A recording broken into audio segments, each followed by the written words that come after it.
Hello, we're here in a cafe in Cairo. I'm here with Kelly McConnell, who is one of the 50 activists from Ireland participating in the global march to Gaza. Kelly is a PVP member, activist and representative for Wicklow. So I'm going to try to flip the camera around here and have a chat with Kelly and make sure to give her the microphone as well. Hi Kelly. So tell us why you're here. Thanks, Paul. I am here because we've tried everything we can from Ireland. We've marched, we've demonstrated, we've emailed, we've pressured our political government, and what else can we do except come here? We need the world to see that Palestine needs us all, and we stand with them.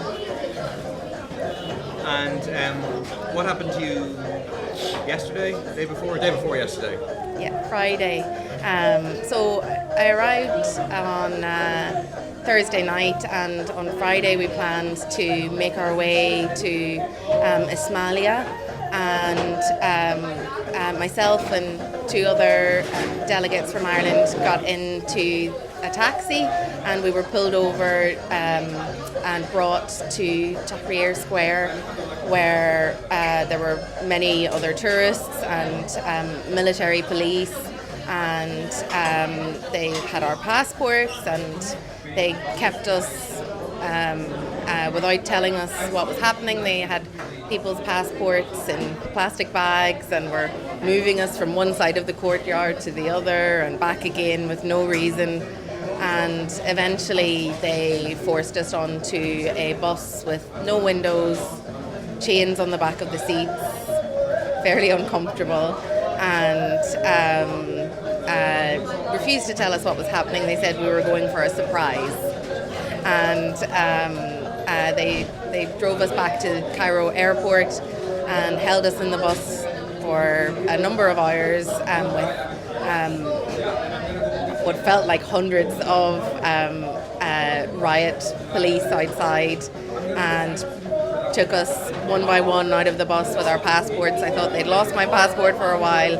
I was on my own in the bus with 5 men that I didn't know for a while. Anyway, eventually they took us into the airport and returned our passports and put us back on the same bus and dropped us in small groups at the side of the road in Cairo with no choice where we went. And when we asked for water, when we asked for our passports back, told no. And could you tell us what the next step is in terms of our march? What's happening now? So we're still here. We're still trying.